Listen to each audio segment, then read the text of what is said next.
بسم اللہ الرحمن الرحیم۔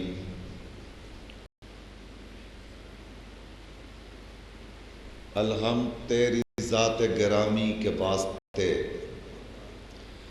الحمد تیری ذات گرامی کے واسطے، میری زباں کو اپنی ثنا تک رسائی دے۔ الحمد تیری ذات گرامی کے واسطے، میری زباں کو اپنی ثنا تک رسائی دے۔ دنیا کو تیرا نقطہ آخر ملے گا کیا؟ اتنا تو ہو کہ نقطہ اول دکھائی دے۔ آئیے امیر بھائی تشریف لائیے، سامنے آ جائیے، ایک صلوات پڑھ دیں آپ حضرات محترم امیر اکبر آبادی کے استقبال میں۔ اجازت ہے امیر بھائی؟ الحمد تیری ذات گرامی کے واسطے، میری زباں کو اپنی ثنا تک رسائی دے۔ دنیا کو تیرا نقطہ آخر ملے گا کیا؟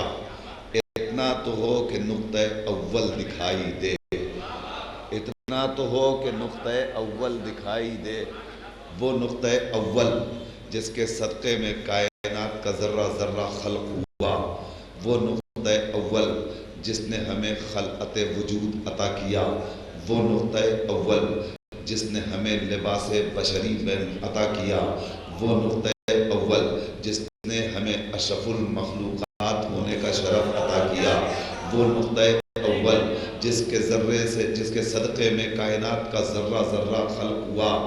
یہ زمین، یہ آسمان، یہ چاند، یہ سورج، یہ ستارے، یہ دریا، یہ پہاڑ، یہ اشجار، یہ روشنی، یہ عرش، یہ فرش، یہ لوح، یہ کرسی، یہ کانٹے، یہ پھول، یہ بلبل، یہ کوئل، یہ اونچے، یہ کلیاں، یہ موجیں، یہ آب، یہ دریا، یہ پانی، یہ سبزے، یہ شرارے، یہ آبشار، یہ کوہسار، یہ کائنات کا ذرہ ذرہ، یہ شجر، یہ حجر، یہ مدر، یہ بشر،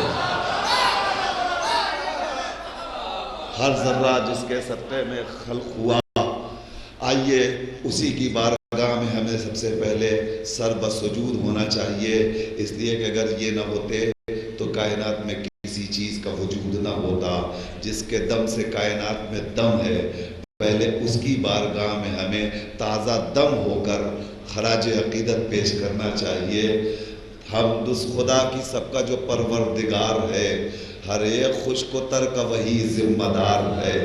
لاکھوں سلام احمد مرسل پہ باد حمد، لاکھوں سلام احمد مرسل پہ باد حمد، قبضے میں جس کے گردش لیل و نہار ہے۔ لاکھوں سلام احمد مرسل پہ باد حمد، قبضے میں جس کے گردش لیل و نہار ہے۔ تحفہ درود پاک کا آل رسول پر، تحفہ درود پاک کا آل رسول پر، صدقے میں جس کے دونوں جہاں برقرار ہے، صدقے میں جن کے دونوں جہاں برقرار ہے۔ ہوتے نہ یہ تو ہوتا نہ کچھ کائنات میں، ہوتے نہ یہ تو ہوتا نہ کچھ کائنات میں، ان کے ہی دم سے گلشن دین پر نکھار ہے۔ ہوتے نہ یہ تو ہوتا نہ کچھ کائنات میں، ان کے ہی دم سے گلشن دین پر نکھار ہے۔ 14 گلاب اس میں بلا فصل ہیں کھلے، 14 گلاب اس میں بلا فصل ہیں کھلے، عصمت کے گلستاں میں مسلسل بہار۔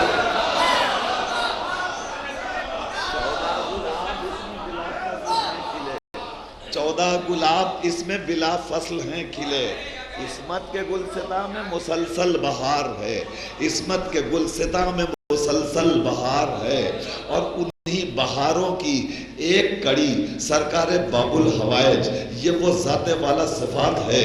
ساری کائنات جس کے آگے ہاتھ پھیلاتی ہے، جس کے آگے دامن مراد پسارتی ہے، جس کے آگے امید طلب بڑھاتی ہے، اس نے اس کے لیے تمنا کی، اس کے لیے آرزو کی، اس کے لیے خواہش کی، اس کے لیے دعا کی۔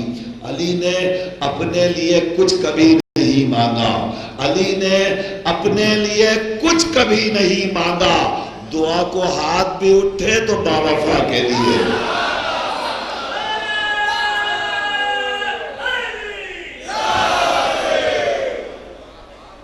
لائق مبارکباد ہیں آپ حضرات جو کائنات کی اس عظیم ترین ہستی کا جشن ولادت باسعادت منا رہے ہیں، جس کی شان یہ ہے کہ اس کی شان خدائی شان کی مظہر بنی ہوئی ہے. بس پوری کائنات میں ہمیں دو شخصیتیں، دو ہستیاں، دو ذوات مقدسہ ایسی نظر آئی ہیں جو عطا کرتے ہیں مگر دینے کے لیے ہاتھوں کے محتاج نہیں ہیں.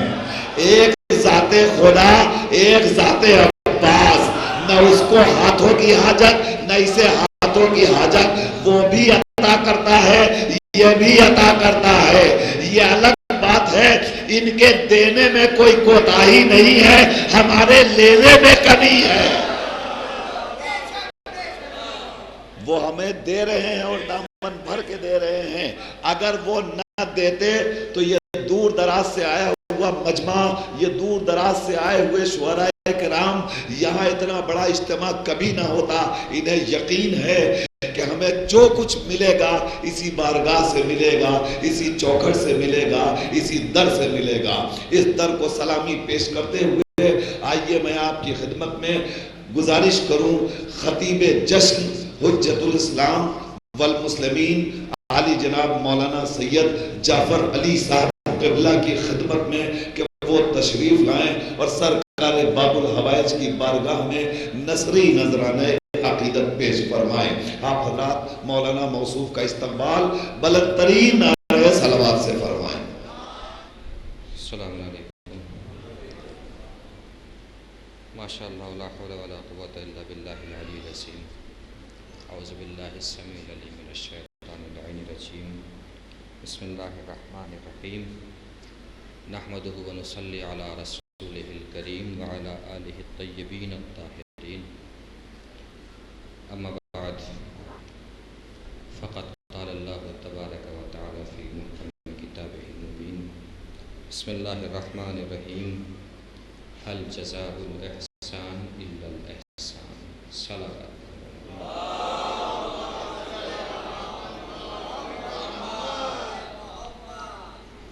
صلوات ہمیشہ ایسی پڑھنی چاہیے کہ جسے سن کے پڑھنے والے کا کچھ پڑھنے کا جی چاہے.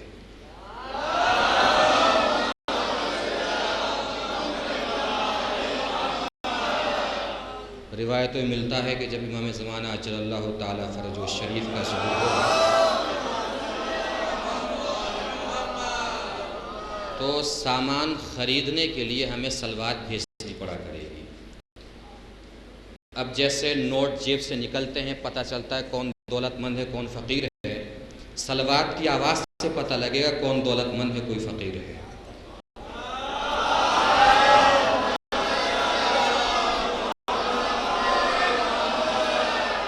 تو ظہور کی دعا کے ساتھ تیاری کا ایک طریقہ یہ بھی ہے کہ صلوات زور سے پڑھنی چاہیے انسان کو. ایک صلوات پڑھ دے محمد و آل محمد.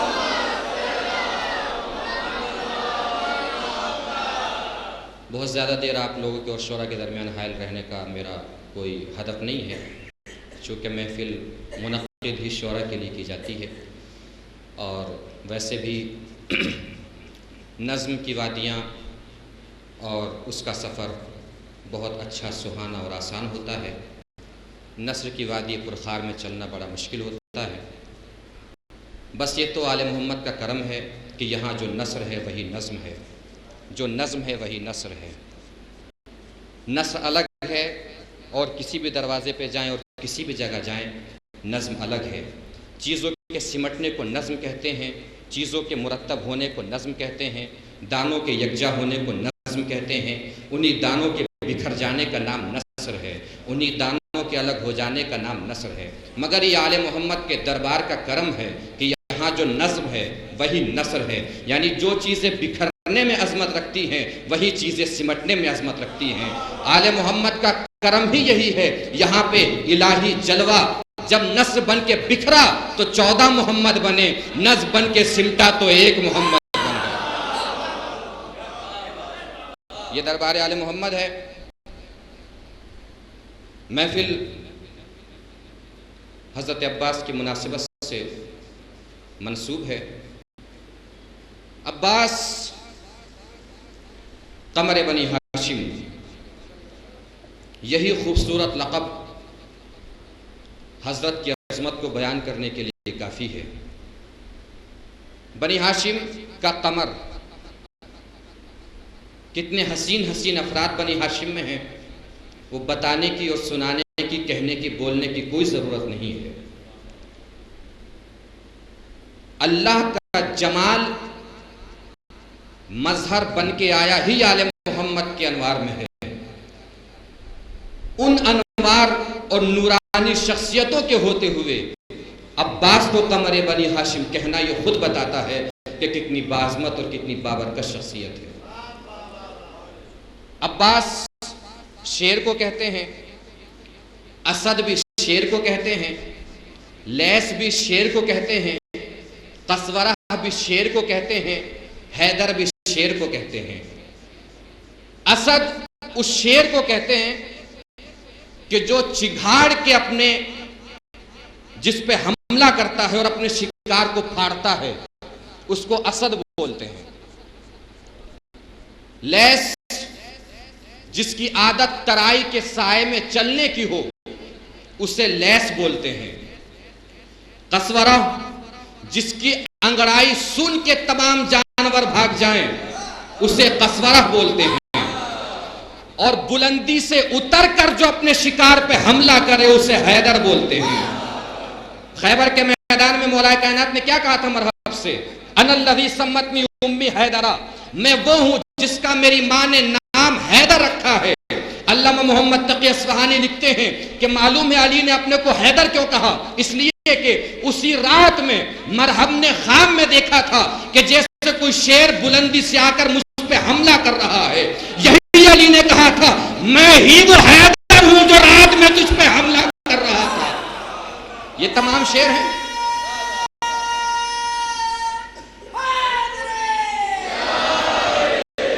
تو یہ تمام شیر ہیں۔ انگڑائی لے کر حملہ کرنے والا بھی شیر شیر ہے، چنگھاڑ کے حملہ کرنے والا شیر بھی شیر ہے، ترائی میں سونے والا شیر بھی شیر ہے، وہ بلندی سے اتر کر شکار پہ حملہ کرنے والا شیر بھی شیر ہے۔ مگر عباس جانتے ہیں کون سے شیر کو کہتے ہیں؟ ما خافت منہ الاسود، جس سے سب شیروں کو ڈر لگتا ہے اسے عباس کہتے ہیں۔ جس سے سب شیر ڈرتے ہیں اس شیر کو عباس کہا جاتا ہے۔ عباس کسی مجسمے کا نام نہیں ہے، عباس کسی ذات کا نام نہیں ہے، عباس کسی شخصیت کا نام نہیں ہے، بلکہ عباس ایک کردار کا نام ہے جو وفا کے پیرائے میں ڈھلا ہوا ہے۔ وفا سوچو تو عباس سامنے دکھتا ہے، عباس کا نام لو تو وفا دکھائی دیتی ہے۔ وفا ایک کردار ہے، جیسے کہ پانی ہے، مثلا پانی ایک کردار ہے۔ ہم ہندوستان میں پانی مانگیں گے کسی سے پانی کہہ کر، وہ سامنے سے لا کے پانی پیش کر دے گا۔ ایک صاحب زیارت کے لیے چلے، انہیں عراق بھی جانا ہے، ایران بھی جانا ہے۔ وہ صاحب عراق میں پہنچے، انہوں نے عراق پہنچ کے کہا پانی۔ کسی نے کہا صاحب یہاں پہ پانی کو پانی نہیں کہتے ہیں، ماں بولتے ہیں۔ اس نے کہا ماں، تو اس کے سامنے کیا آیا؟ وہی جو ہندوستان میں تھا یا کوئی اور آیا؟ ہندوستان میں جو تھا وہی پانی آیا ہے، مگر علاقے کی تبدیلی کے ساتھ کردار وہی رہا، نام بدل گیا۔ توجہ دیجئے گا عزیزو، علاقہ تبدیل ہوا، کردار وہی رہا مگر نام بدل گیا۔ وہی صاحب ایران پہنچ گئے، انہوں نے جا کے ایران میں پھر کہا ماں چاہیے مجھے۔ کوئی صاحب آگے بڑھے، انہوں نے کہا جناب یہاں پانی کو ماں نہیں آپ بولتے ہیں۔ انہوں نے آب کہا، اس نے لا کر پانی دے دیا۔ پانی تو وہی ہے نا، لیکن نام علاقے کی تبدیلی کے ساتھ بدل گیا۔ مطلب کیا ہوا؟ علاقے کی تبدیلی کے ساتھ کردار وہی رہتا ہے، نام بدل جاتا ہے۔ بس یہی وجہ ہے کہ وفا ایک کردار کا نام ہے، علاقے کی تبدیلی کے ساتھ کردار وہی رہا، نام بدل گیا۔ مکے میں جب یہ وفا کردار بن کے رہا تو ابو طالب نام رہا، جب یہی کردار مدینے پہنچا تو علی بن گیا، یہی کردار کربلا پہنچا تو عباس بن گیا۔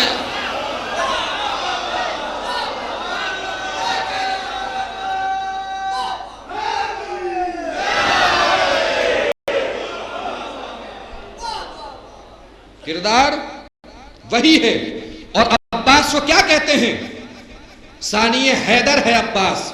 کبھی اس لقب پہ بس غور کر لیجئے تو عباس کی ساری فضیلتیں کھل کے سامنے آ ہی نہیں سکتی، چونکہ علی کے فضائل کو ہی کون کتنا جانتا ہے۔ نبی نے فرمایا ہے نا، لو ان الاشجار اقلام والبحر مداد والجن حساب والانس کتاب ما احصوا فضائل علی بن ابی طالب، اگر درخت قلم بن جائیں، سمندر سیاہی بن جائیں، جنات حساب کرنے والے ہوں، انسان لکھنے والے ہوں، تو علی کے فضائل کا ایسا نہیں کیا جا سکتا۔ علی نے اپنا ہاتھ عباس کے ہاتھ میں دے کے بتایا، جو فضیلت مجھ میں ہے وہ فضیلت عباس میں ہے۔ کون ہے علی؟ رازوں کا راز علی، انوار کا درخت علی، ملائکہ کا قائد علی، بیت المعمور علی، ولی الاولیاء علی، انجیل کا الیاء علی، زبور کا نغمہ علی، غفور کا پردہ علی، صاحب لواء علی، امام محشر علی، قسیم نار و جنت علی، چراغ ظلمت علی، مفسر قرآن علی، تاج ایمان علی، ابن عمران علی، قطب الاقطاب علی، حبیب الاحباب علی، جس کے ہاتھ ید اللہ وہ علی، جس کی آنکھ عین اللہ وہ علی، جس کا چہرہ وجہ اللہ وہ علی، جس کا سینہ صدر اللہ وہ علی، جس کے لیے نبی نے کہا آدم کا علم دیکھنا ہو تو علی کو دیکھ لو، نوح کا تقوی دیکھنا ہو تو علی کو دیکھ لو، موسیٰ کی ہیبت دیکھنی ہو تو علی کو دیکھ لو، ابراہیم کی خلت دیکھنی ہو تو علی کو دیکھ لو۔ بس علی نے عباس کے ہاتھوں میں ہاتھ دے کے بتایا، اگر آدم کا علم دیکھنا تھا تو مجھے دیکھتے، نوح کا تقوی دیکھنا تھا مجھے دیکھتے، موسیٰ کی ہیبت دیکھنی تھی مجھے دیکھتے۔ آج سے میرا ہاتھ عباس کے ہاتھوں میں دیے دے رہا ہوں، اب اگر علی کو دیکھنا ہے تو عباس پہ نظر کرنا، علی نظر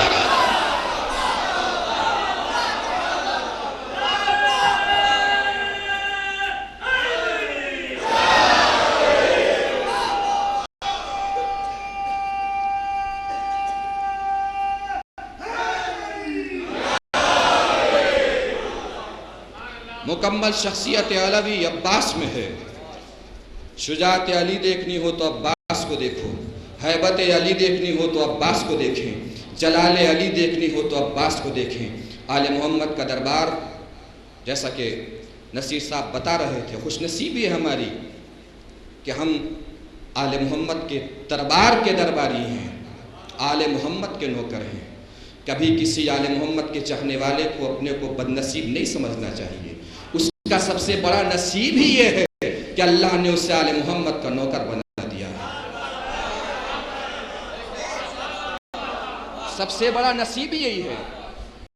آئیے التقاء نثر و نظم کے لیے، چونکہ نثر سے نظم کی ملاقات بھی کرانی ہے، الفت آل نبی میں جو سنور جاتے ہیں زندگانی کی بقا کے لیے مر جاتے ہیں۔ الفت آل نبی میں جو سنور جاتے ہیں زندگانی کی بقا کے لیے مر جاتے ہیں۔ مر کے جب چلتے ہیں ہم لوگ مکہ سے اپنے، راستے میں در حیدر پہ ٹھہر جاتے ہیں۔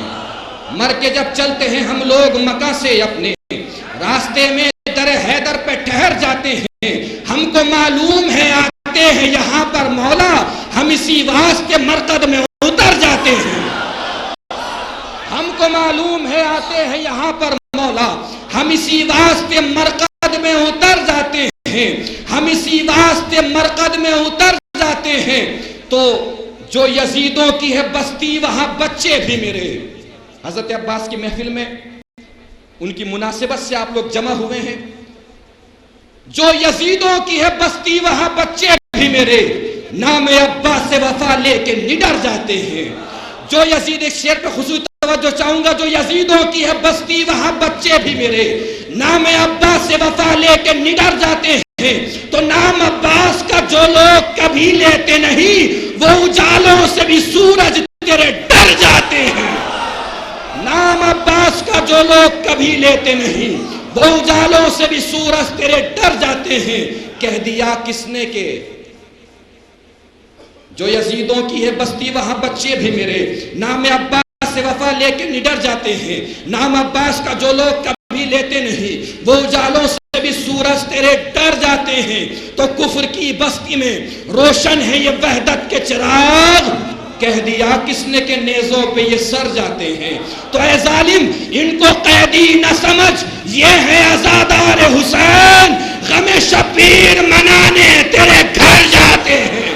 ان کو قیدی نہ سمجھ، یہ ہے عزادار حسین، غم شبیر منانے تیرے گھر جاتے ہیں، مفتی فتوی بدعت جو میرے شہر کے ہیں، مفتی فتوی بدعت جو میرے شہر کے ہیں، آہ بھی کرتا ہوں جعفر تو وہ ڈر جاتے ہیں۔